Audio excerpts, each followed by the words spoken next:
अस्सलाम वालेकुम, welcome to my YouTube channel top 5 Punjab TV. दोस्तों, आज की हमारी वीडियो मुगलिया दौर के खानों पर है। दुनिया भर में जनूबी एशिया मुगलिया खानों और उनकी दौलत और जायके के नाम से जाना जाता है, और इसमें जो अज़दा मसाले शामिल हैं और हल्के से लेकर मीठे से लेकर इंतहाई गर्म खानों तक मुगल खाने हिंदुस्तानी, फारसी और मशरिक़ वस्ता के असरात का इम्तजाज है, जो कि सल्तनत की वसअत और तनावल की अक्कासी करता है। दोस्तों, ये सल्तनत के हर तारीखी दौर के पकवान वक्त की ज़रूरत हैं और इसके मतलब शहनशाह की विरासत से रंगे हुए हैं। चूँकि मुगलों की सरकारी दरबारी ज़बान फ़ारसी थी और बहुत से पकवानों के नाम फ़ारसी या तुर्क निजात अल्फाज से मुज़य्यन हैं। दोस्तों, मुगलों की खानों की कहानी शहनशाह बाबर से शुरू होती है, जो कि हिंदुस्तानी खानों को बर्दाश्त नहीं कर सकता था और अक्सर समरकंद या फरगाना में पाए जाने वाले खानों की आरज़ू करता था। जैसे कि तारीखी बयानात से पता चलता है कि बाबर के बावर्ची जंग या मुहम्मद के खानों के आदी थे, जिनमें अक्सर बुनियादी ग्रिलिंग और मिट्टी के बर्तनों में खाना पकाना शामिल था। शहनशाह हुमायूं की हुकूमत के दौरान हालात बदलने लगे, क्योंकि हिंदुस्तान में मजीद फारसी पाक असरात ज़ाहिर होने लगे। मिसाल के तौर पर हुमायूं की ईरानी बीवी हमीदा ने 16वीं सदी के अवाइल में शाही किचन में ज़ाफ़रान और खुश्क मेवाजात मुतारिफ करवाए थे। ताहम दोस्तों, मुगल खाने वाकई ही अकबर के दौर में तैयार हुए। बहुत से अज़दवाजी इत्तेहाद के बाद के नतीजे में जो सल्तनत के मुख्तलिफ हिस्सों से लोगों को इकट्ठा करते थे और असरात इस इंतज़ाम के नतीजे में मज़ेदार पकवानों की कसरत हुई। पर जो हफ्ते में 3 बार सब्जियां खाता था, यहाँ तक कि एक ज़ाती बाग भी बनवाया था जहाँ वो सब्जियां काश्त करता था और उन पौधों पर गुलाब का पानी निशावर करता था ताकि तैयार शुदा खानों में से खुशबू आए। अकबर के ज़माने में मशहूर खानों की कुछ मिसालें ये हैं, जिनमें मुर्ग मसाला, एक धीमा पका हुआ मसालेदार मुर्गा जिसमें एक उबला हुआ अंडा हो, और एक पंजम दाल का खाना शामिल है जिसे 5 दालों का सूप भी कहते हैं। दोस्तों,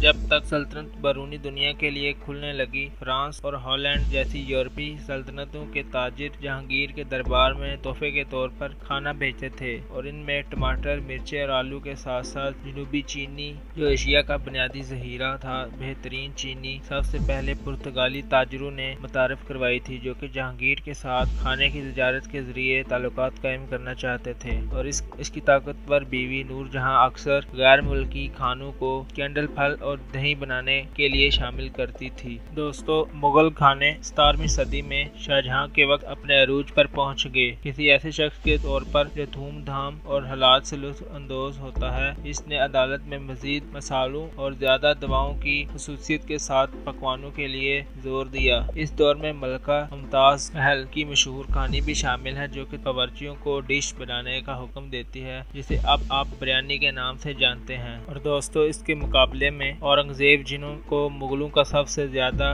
कदामत पसंद कहा जाता है, अपनी जिंदगी के बेशतर हिस्सों में सब्जी हो रहे हैं। ताहम इसके पास खुश्क कुर्बानी, बादाम और दही के साथ एक खसूसी बिरयानी का शौक था। जैसे जैसे मुगलिया सल्तनत में फूट पड़ने लगी, ये फूट दिल्ली और लाहौर से हैदराबाद और लखनऊ की तरफ मुंतकिल हो गया। बावर्ची खाने अक्सर मुहम्मद के दौरान इन शहंशाहों के साथ मुंतकिल होते थे, और इसके नतीजे में दक्कन और मुगल हाइब्रिड खानों का नया पाक रुझान के तौर पर इजाफा हुआ। दोस्तों, मुगल खानों के बारे में मौरखीन के पास ज्यादातर मालूमात शाही नुस्खों की किताबों से आती है, और हर दौर के लिए एक नई किताब तैयार की जाती है। मुगलिया दौर के इब्तदाई 15वीं सदी का नुस्खा नेमत नामा है। इसके अलावा मुगल पाक रवायत के दीगर ज़राए शहंशाहों के लिए मखसूस हैं। मिसाल के तौर पर ऐन अकबरी में अदालत में नई डिश दीगर माहिज़ मवाद में शामिल है। 10 किताबें हैं जिनके नाम मुख्तलिफ हैं। इनमें कुछ का जिक्र हम करेंगे, जिनमें पहले किताब का नाम है मुगल दावत, शहंशाह की तरकीबें जैसी किताबों के नाम शामिल हैं, जो कि ज्यादातर गालिबन औरंगजेब के दौर से हैं। इन मुख्तर पकवान जो बहुत ही तारीखी अदवार में पाए जाते थे, वो ये थे कि खानों की तैयारी बड़ी मेहनत और वक़्त की जरूरत होती थी। ज्यादातर मुस्लिम और हिंदू अदालतों की ग़िज़ाई पाबंदियों को मनज़र रखमंद और इस पर पाबंदी थी, और गाय के गोश्त से भी परहेज किया जाता था। इसकी बजाय बकरी, मुर्गी का इंतखाब किया जाता था। खानों को इनके पूरे मसालों और दूध या मक्खन जैसे अज्जा के वसी इस्तेमाल के लिए जाना जाता था, जिसने खानों को भरपूर खुशगवार बना दिया था। और शाही किचन में खाना पकाना रंग,